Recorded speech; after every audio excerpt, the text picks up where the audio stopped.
I would like to welcome everyone to another episode of the Islamic Education Series, which is an educational series that is sponsored by Al-Umma Center of Santa Clarita Valley and the Islamic Center of Santa Clarita Valley. And I hope that, inshallah, there will be tremendous benefit for everyone. We have tackled a number of subjects over the past several months. And today, inshallah, we're going to talk about the rules of fasting. And we're not going to talk about how to prepare for Ramadan or the virtues of Ramadan. That's a separate topic. We're really going to talk about the do's and don'ts, what's allowed, what's not allowed, and then allow time for questions and answers if people have any questions about fasting. Now, just a little bit about the series. It's every 2 weeks. We have a lecture. It's on Friday night. It's now at 7:30. We'll probably have to change that time a little bit moving forward. In Ramadan, the series will be suspended. So we won't be having the series in Ramadan. We will resume, inshallah, after Eid.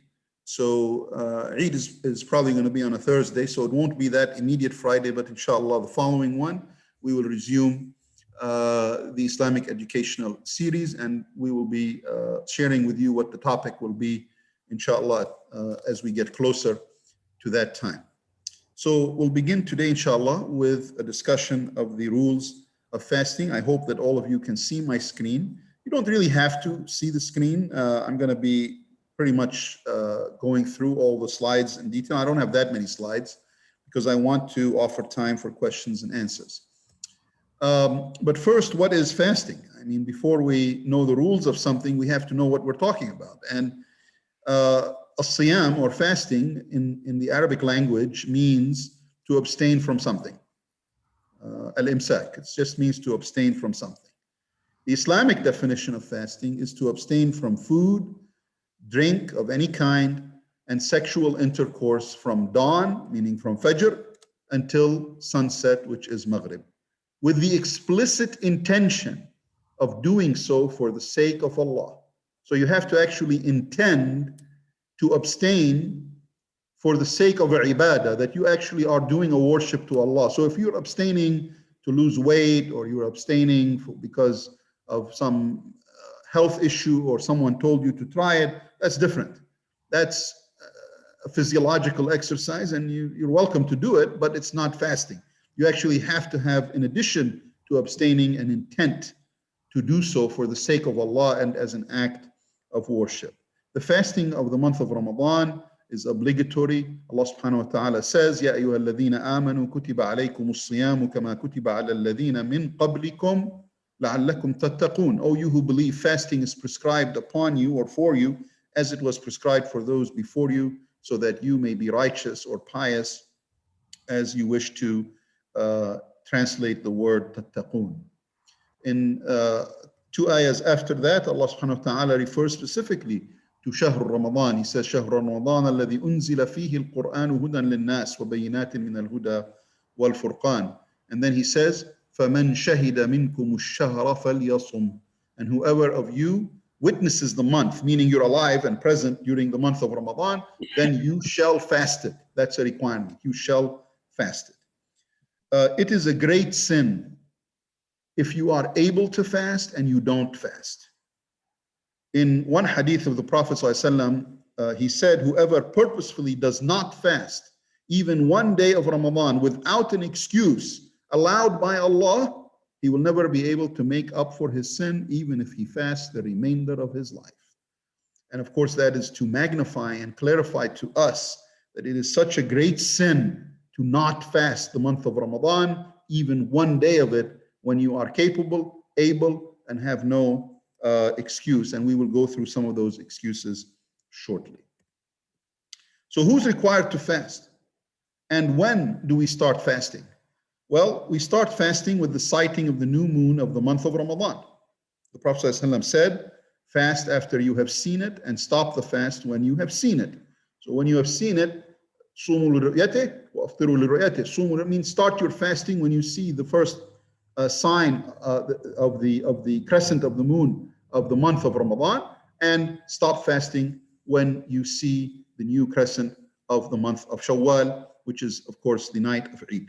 And so it's very clear. But then he goes on to say, but if it is hidden from you, meaning you cannot see their clouds, whatever it may be, then wait until 30 days of Sha'ban have passed. Now, there is a little controversy here that we do need to discuss as to the sighting.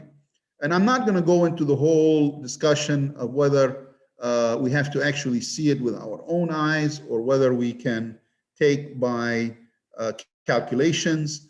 There has been a lot of discussion on this. That is a lecture in and of itself. But the bottom line is that the consensus is that we should attempt to see it. We should try to see it, but we can use still calculations if we deem them to be accurate calculations to decide the beginning and the end of the month. Now, the controversy about the sighting is whether it is limited to the people of a region. In the books of fiqh, they say balad. Balad means country or region.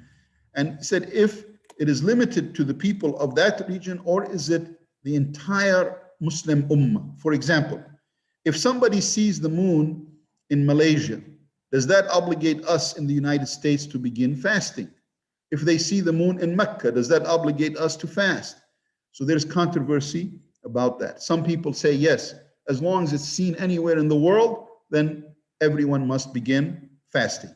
Others say no, it's limited to your region, and they have different ahadith to support their position. So now what defines the region? Is it your state? Is it your city? Is it your country? A lot of controversy about that. We're not going to get into all of that. It's some of it is unfortunately political, but nevertheless, the bottom line is if people in your region agree and say this is the day we're going to fast, then you should follow suit. You should not go out on a limb and be your own decider. That's not how it works. In Islam, we are one people. We worship together. And that's the whole idea of Ramadan. The entire Muslim nation is engaging in an act of worship for the month. And so it's important that we stick together, especially in one region or in one city or in one town. Now, there are two essential elements of fasting, or the pillars of fasting, arkanus siyam. There are two of them. The first one is to abstain from that which nullifies the fast. And we're going to go into the things that nullify the fast from dawn to sunset, from fajr to sunset. وَكُلُوا وَاشْرَبُوا حَتَّى يَتَبَيَّنَ لَكُمُ الْخَيْطُ الْأَبْيَضُ مِنَ الْخَيْطِ الْأَسْوَدِ مِنَ الْفَجْرِ ثُمَّ أَتِمُّوا الصِّيَامَ إِلَى اللَّيْلِ. And eat and drink until the white streak of dawn can be distinguished from the black streak, meaning the streak in the sky. Then complete the until nightfall, which is al-Maghrib. That's the first thing. The second important pillar is intention. I alluded to it in the beginning. The intention does not have to be verbal, but it does have to be nightly. So it has to be every night of Ramadan, and it has to be after Maghrib, and it has to be before Fajr. This is different than non-obligatory fasting. Non-obligatory fasting, you don't have to have the intention from the night before. You can wake up and decide you want to be fasting that day. You're totally fine. You have a lot of leeway. But in the fasting of Ramadan, you have to make the intent the night before. Now, you don't have to verbalize that intent, but it has to be in your heart. Now, a lot of scholars say that the actions of Ramadan are really a display of intent. So, for example, if you wake up to have suhoor, I mean, who wakes up to eat before Fajr? That's a display of intent. If you're waking up to have suhoor, then you have intent to fast that day, and you don't need to say anything in particular. So that's important. Who is required to fast? First of all, Muslims are required to fast. We're not going to ask Christians or Jews or non-believers to fast. They don't have to. The person has to be of sound mind. The Prophet ﷺ said, "Rufi al-qalamu," and he mentioned al-majnoon hatta yafiq. So you have to be of sound mind. If somebody has mental illness and isn't able to understand the whole concept of fasting, then they are not required to fast. People have to have reached the age of puberty. So young children who are below the age of puberty are not required to fast. But I have a statement at the end about them. People who are healthy, so people who are sick, should not be fasting if the fast is going to delay their recovery or worsen their illness, and we'll talk more about that. You have to be resident, meaning you have to be actually living. In Arabic, we say muqim. You actually have to be living, not traveling. Musafir does not have to fast. They can if they want to, but they are not required during their traveling time to fast. For women, it's important that they not be in a state of menstruation or that they have postpartum. Postpartum means after delivery. So if they're pregnant, they deliver a baby. Usually after delivery, there's bleeding, vaginal bleeding that happens for a number of days, and it can be up to 40 days, but they cannot be in a state of menstruation or in a state of bleeding after delivery of a baby, what is called postpartum bleeding. Children under the age of puberty are not required to fast, but we should encourage them to do so that they can get in the habit of doing this worship and get in the habit of doing this ibadah. So that's an important, and the Sahaba used to do that. They used to encourage their children to engage in fasting so that they begin to develop the habit. So by the time they reach puberty, they are used to the concept of fasting the month of Ramadan. Now, there are some people who are not able to fast and ever. So they have conditions that preclude them from being able to fast the month or part of the month or the entire month. And these people have to pay compensation. So they're not required to make up the days that they didn't fast because they can't fast at all. And so they have to pay a compensation. Who are these people? Well, first, elderly people who cannot withstand the fast. So if an elderly person is healthy and they can withstand the fast, then they really must fast. However, if they cannot, because they're frail or they're ill, or they may not be ill, they just be very advanced in age, that there is real fear that fasting will cause illness or will result in an illness. Those people should not fast, and they will have to pay a compensation, and we're going to get to how much that compensation is. People who are ill and have no hope of recovery. So if somebody, for example, has cancer and there's no chance they're going to recover from that, or they're undergoing complex treatments that render them sick, then they also do not fast and pay a compensation. The scholars also mention people with very demanding jobs, physically demanding jobs. So people who work out in the heat and they have no other way of doing any other work. And if they don't work, they can't live. They need that income to sustain themselves and their families. Then they can be excused and they would have to pay compensation. Some scholars, such as Ibn Umar and Ibn Abbas, say that pregnant and nursing mothers, if they are concerned about the well-being of their baby, so not about their own well-being, but the well-being of the baby, then they do not have to fast and they can pay a compensation. Now, the above categories we mentioned have to pay a compensation by feeding a needy person for every day that they don't fast, the equivalent of a sa', in Arabic it's called sa', or half of a sa', or mud. Now we say, why are these or? Well, because the scholars differ on what the amount of compensation should be. Some say a sa', some say half a sa', some say a mud. Now you're going to say, what is a sa' and what is half a sa' and what is a mud? I don't know either. Well, now I know. But when I first learned of this or first read it, who knows what a sa' is? We don't use those units of measurement anymore. They were used historically, and that's why the books of fiqh have them as units of measurement. But we know the equivalent, the modern day equivalent. The sa' is about 2 kilos, 2 kilograms, which translates into about 4.5 pounds. 4.5 pounds can be of rice, it can be 4.5 pounds of wheat, it can be the equivalent in money, so you don't actually have to give food, you can actually pay the equivalent in money. Now each sa' is equivalent to 4 mud, we know that. Therefore each mud is about half a kilo, or 1.12 pounds. This is a 5-pound bag of flour, which is obtained from wheat. And I looked up the cost on Amazon, and I'm not making an advertisement for Amazon. You can look it up elsewhere, but that was just most convenient for me. It was $13.56. And the reason I put this up there is because if you want to compensate, you need to compensate the right amount. So if you're not going to physically give food, such as wheat or flour or whatnot, you have to pay the equivalent. So I would suggest about $15 to be safe. Remember, we said it's 4.5 pounds. So 5 pounds is close enough. If you want to say, no, I only want to do 4.5 pounds, you can knock off 10% of this price, and it'll be about $12 or so. And I think $10 is too little. And I know you're going to say, well, but I can give $10 to in another country, and in that country you can buy 20 pounds of flour.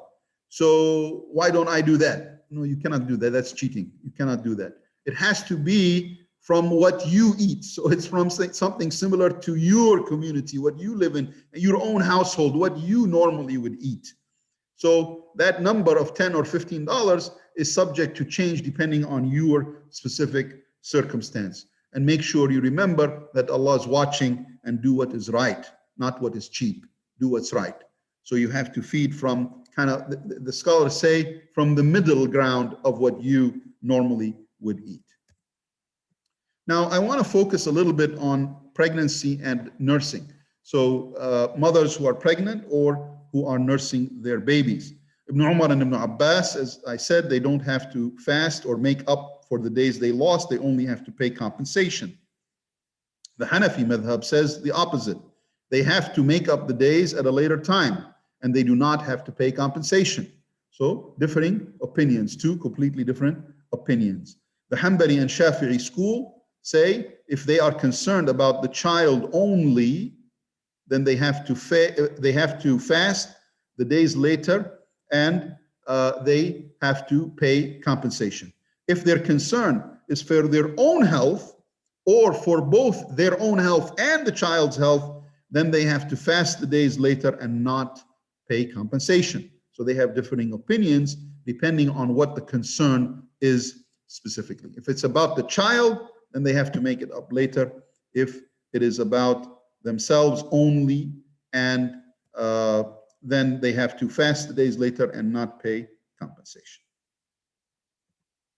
Now, there are those who are unable to fast, but they have to make up the days later. So let's talk about those two categories. Actually, several other categories, but on this slide I have two of them. One is the sick person. Many scholars say that only those with a severe illness, in such a way that fasting will delay recovery or make their illness worse. Those people then should not fast those days they are sick, and they shall make it up at a later time. There's no compensation to pay. They actually have to fast those days at a later time. Others say any illness allows one to break the fast. They even said specifically a toothache, something as simple as a toothache, allow you to break your fast and make it up later. Now, Umar ibn Abdul Aziz has a beautiful saying about all this, and it encompasses both the traveler and the ill person. So I will come to it after we talk about traveling. Traveling carries a burden. So Allah subhanahu wa ta'ala made it easy for us. And he said, if you are traveling, then you can break your fast. You don't have to fast. And you make it up at a later time. Now, the scholars say, well, what is travel? I mean, how far is travel? I mean, if you go down the street, is that travel? No. They said it's the travel of a distance equivalent to what allows you to shorten the prayer. And they estimate that difference about 83.5 kilometers or 52 miles. So that is, and you have to have the intention of travel. So, we live in the Los Angeles area, and if you can easily go 52 miles without having any intention of travel. So it's, you can go and come back in the same day and travel 52 miles each way. And still, if you have no intent of travel, then it's not travel and you have to fast. So the intention is important. Now, many scholars say that not fasting while you're traveling is optional, meaning if you want to fast while you're traveling, you still can. And Umar ibn Abdul Aziz said the best thing to do is to do what is easier for you. If fasting is easier for you, then you should fast. But if breaking the fast is easier, then you should not fast. You can go ahead and break the fast. And the idea is, you say, well, why would it be easier? Because sometimes people feel that it's easier to fast in Ramadan when everyone else is fasting. And it's harder to fast later in the year when nobody is fasting and you're the only one fasting. So you have to look at your specific circumstance and decide. Now, there are those who are required to break their fast and make it up later. Women during their menstrual period, they are forbidden from fasting. And even if they decide to fast, it is not acceptable. It's not considered that they fulfilled that day of worship. They still have to make it up. Secondly, women who have postpartum bleeding. We mentioned and described what that is. So women, after they deliver a baby, they will have vaginal bleeding for a number of days. And if it happens in the month of Ramadan, then they are forbidden from fasting those days in which they have bleeding, and they have to make it up later. There is no compensation, financial compensation. They actually have to fast those days at a later time. I want to talk a little bit about suhoor and about breaking the fast. First of all, suhoor is the meal we eat before Fajr. It's any time after the middle of the night. So the scholars say the middle of the night up until right before Fajr. And it is highly recommended. But there is no sin in leaving it. So if you don't do it, you haven't broken any major rules. The Prophet ﷺ said, make sure you have suhoor. Indeed, there is blessing in suhoor. Even a sip of water accomplishes suhoor. We talked about the timing. The Prophet ﷺ said in another beautiful hadith, my ummah is in a good state as long as they hasten the breaking of the fast and delay the suhoor. Meaning when Maghrib time comes, you have to break the fast. You can't delay it. Hasten it. But suhoor, delay it as much as possible to before Fajr. The sunnah is to break your fast on dates. But if there are no dates available, or you cannot have dates, let's say you're allergic to them, or you don't like them and you don't want to eat dates, then you can break your fast on water. That's the sunnah. So if you don't have the dates, you can break your fast on water. It is also recommended that when you break your fast, that you make a dua at the time of breaking of the fast. And it is important to break the fast before you pray Maghrib. So break your fast, then pray Maghrib, then you can have your meal. But at least break the fast right before you pray Maghrib. That is the sunnah of the Prophet ﷺ. Now, there are a lot of questions that come up about what's acceptable while you are fasting. What can you do that's acceptable? So the scholars have given opinions about this in great detail, and they say things like swimming, so going into a pool, bathing, showering, all of that is permissible. For anyone who wants to put on makeup, they talk about kuhl. Kuhl is a specific type of makeup for the eyes. They allow it. Any creams on the skin is allowed. Eye drops are allowed. Kissing is allowed. And I know you're going to say, why are you talking about sexual? We have to. This is important that we learn our faith correctly. And so we are going to talk about things like this in a respectable manner. There are many hadith of the Prophet ﷺ that he used to kiss his wives during fasting.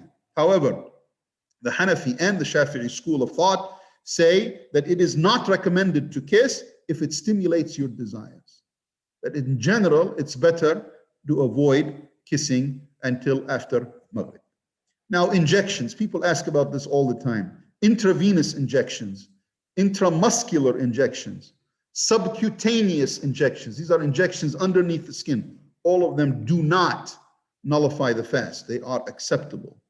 Having your blood drawn does not nullify the fast. A lot of people think if I have blood drawn, that nullifies. No. In Arabic, there's something called hujama. The Prophet ﷺ used to do. They used bloodletting. They used to do it, and it does not break the fast.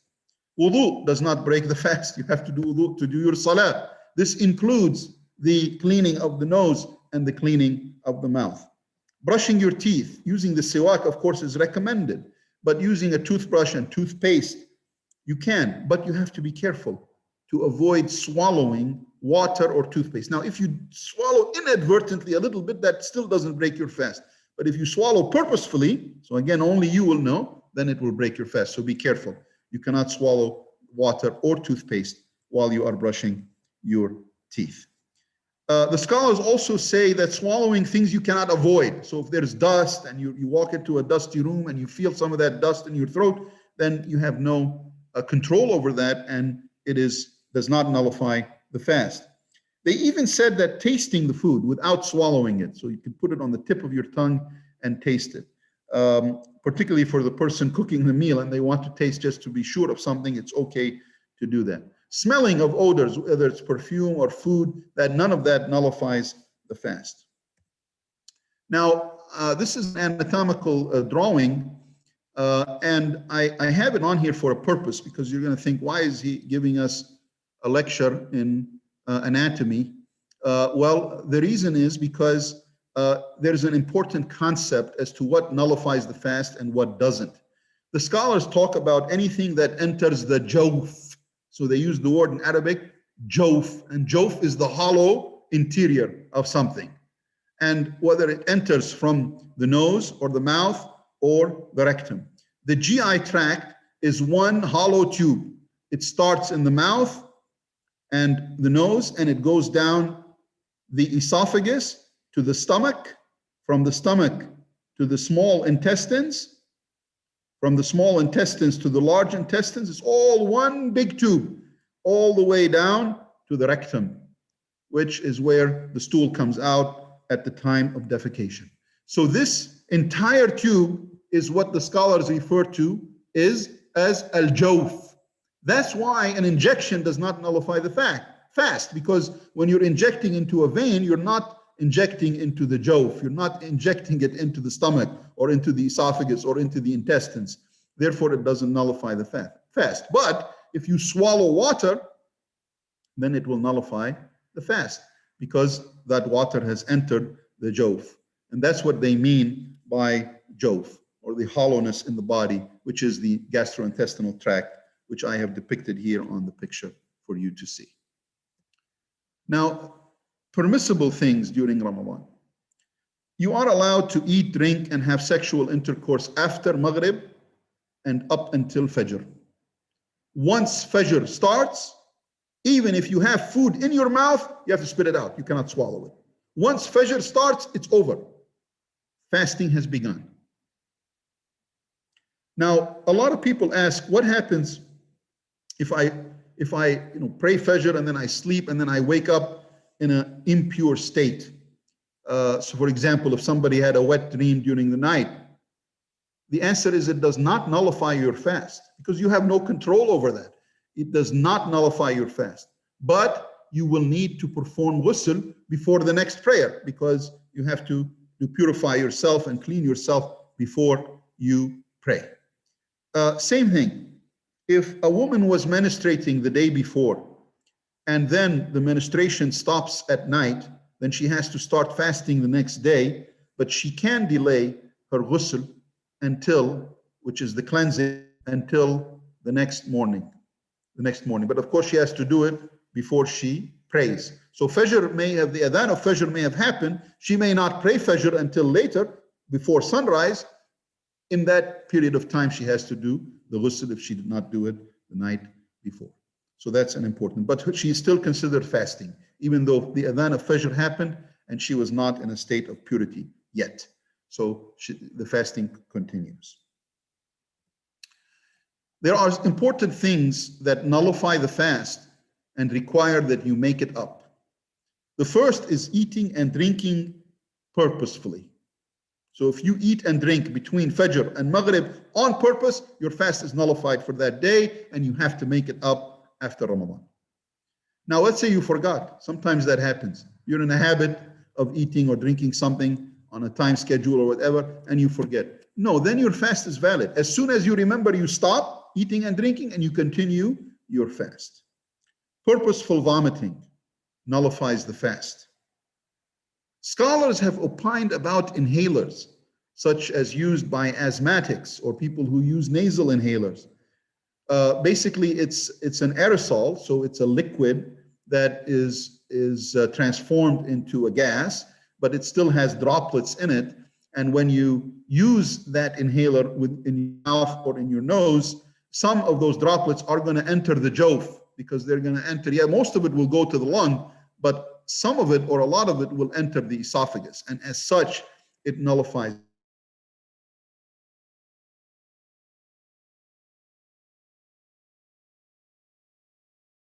are considered a sick person and you don't need to fast. So you either make it up at a later time when your asthma is controlled, or if your asthma is so bad that you will never be able to fast, then you pay compensation. Enemas. Enemas are treatments that are given through the rectum. Again, they are things entering the jawf, so therefore they nullify the fast. However, some scholars in the Shafi'i and Maliki schools say that it does not nullify the fast. The start of menstruation or postpartum bleeding, even if it is moments before Maghrib. So if a woman is fasting, and let's say by 4 o'clock in the afternoon, her menstrual period starts, then she does not fast the remainder of that day and she has to make up the entire day. Now, what about ejaculation? So ejaculation is when the spermatic fluid comes out, and when that happens by means of physical contact with the genitals, either the person is contacting their own genitals or something else is contacting the genitals, or any other sexual contact. So the scholars say even if somebody hugs someone and they happen to then release ejaculation, that nullifies their fast and they have to make it up at a later time.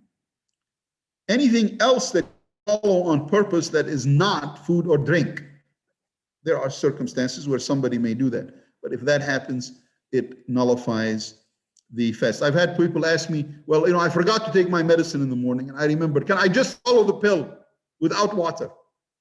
You can't. It nullifies your fast. Yes, it's not food or drink, but nullifies your fast. If you are sick and you are dependent on that pill and your doctor advises you that you shall not miss a day, then you just break your fast and have the pill. You might as well have it with some water, and then you make up the day later. You would be considered sick. Now, what happens if you break your fast early? So let's say you thought it was Maghrib and then you discovered Maghrib still has not started, but you already ate. Your fast is nullified. You have to make up that day. So be careful. Make sure you know that indeed this is the right time of Maghrib. That's why Muslims are very careful. They want to know the start and the stop times for every day so that they don't mess it up. And some people like to wait for a minute or two after the adhan of Maghrib just to make sure that they do not engage in this kind of activity, their fast. Now, there are things that will nullify the fast and require a make-up and compensation. So you have to make up the days and you have to engage in an activity of compensation. And this is different than the compensation that we talked about for the elderly or the sick who have to pay for every day they missed. And there's only one thing that puts you in a situation where you have to make up the day that you lost and you have to engage in compensation, and that is sexual intercourse. And I'm very specific on choosing that word. It has to be intercourse. Okay, so any other type of sexual activity is not considered sexual intercourse. The scholars are very specific about that. You have to make up the day later and you have to engage in compensation. Not all of it is payment. Sometimes it's not a payment, but you have to compensate. And you have to compensate in a very specific manner. The first thing you have to do is liberate a slave. That's required. But what if you're not able? So for example, today we don't find slaves. There are no slaves that we can easily liberate. Then you go to the next allowed method of compensation, and that's a tough one. You have to fast 2 months in succession, 60 days. You can't skip some days here and days there and say, oh, I'll do the 60 days. I'll do 5 days here, then I'll stop for 5 days and then do another 5. No, it has to be 60 days in succession. Tough one. If you're not able, let's say you are sick or you cannot do it, then you have to feed 60 of the needy. Now, it's important that to know that you cannot choose from amongst these three. You have to do them in that order. So the first is liberate a slave. If you're not able to because there are no slaves, then you have to fast the 2 months. Then if you're not able to do that, then you feed 60 of the needy, and again, from the middle of what you eat. You can't say, oh, I'm gonna go and feed 60 in a cheap country where it's not gonna cost me much to save money. That's not allowed. Now, the majority of scholars are of the opinion that the above compensation pattern is required of both the man and the woman, so both of them. However, if the woman was forced or she was not fasting that day for another reason, let's say she was sick, then she is not required to compensate. That's important. The Shafi'i opinion is that the woman is never required to compensate. And they say that there is no evidence from that from the hadith or from the Quran. So therefore, a woman is not required to compensate. The Hanafi madhab also has an opinion related to this issue of compensation. And he says that if the sexual intercourse happens on one day and then another time on a different day in Ramadan, then only one compensation is required. So you don't have to fast 60 days for each day that this sexual activity happens. No, only one time for the 2 days. However, the Maliki and Shafi'i opinion is that you have to compensate for each day. And Allahu A'lam, in my opinion, I think this is the right decision, because what will happen in the Hanafi situation is once you've done it one day, then you say, you know what, I can do it tomorrow too, and I only have one compensation. I can do it again the third time and only have one compensation. So you can take advantage of that. So it's not good. The whole idea is to avoid sexual intercourse during the time of fasting. That's the whole idea behind this compensation scheme, is to really motivate you to avoid it entirely. And so the Maliki and Shafi'i ruling, I think, is more congruent with the objective, which is to avoid that kind of activity in its entirety during the fasting time frame. Now, most scholars would agree that if sexual intercourse happens twice in one day, then there's only one compensation required for that day. The last slide I want to share with you has to do with making up missed days, because a lot of people have questions about this. The days that you missed, let's say you were sick or you were traveling, or for women, they were in their menstrual cycle, you make up the days anytime prior to the next Ramadan, except you cannot make it up on the day of Eid al-Fitr or the day of Eid al-Adha. That's important. Those days you're not allowed to fast. But any other day in the year, up until the next Ramadan, you can make it up. Now, they do not have to be in succession. So let's say you missed 5 days, you can do one day and then the following week do 2 days, and you don't have to do them in succession. Now, what happens if the next Ramadan arrives and you have not made up your days? You haven't completed them yet. Then you have to complete them after the completion of the second Ramadan. So the first Ramadan you missed, let's say 5 days. The next Ramadan a year later comes and you still haven't done the 5 days. You still have to do them after the second Ramadan, and you also have to do whatever you miss in that second Ramadan. So that's important. Now, the Maliki, Shafi'i, and Hanbali school of thought say that if you miss in between both Ramadans, you miss to complete your days, then you have to also feed one needy person for every day that you did not complete prior to the second Ramadan.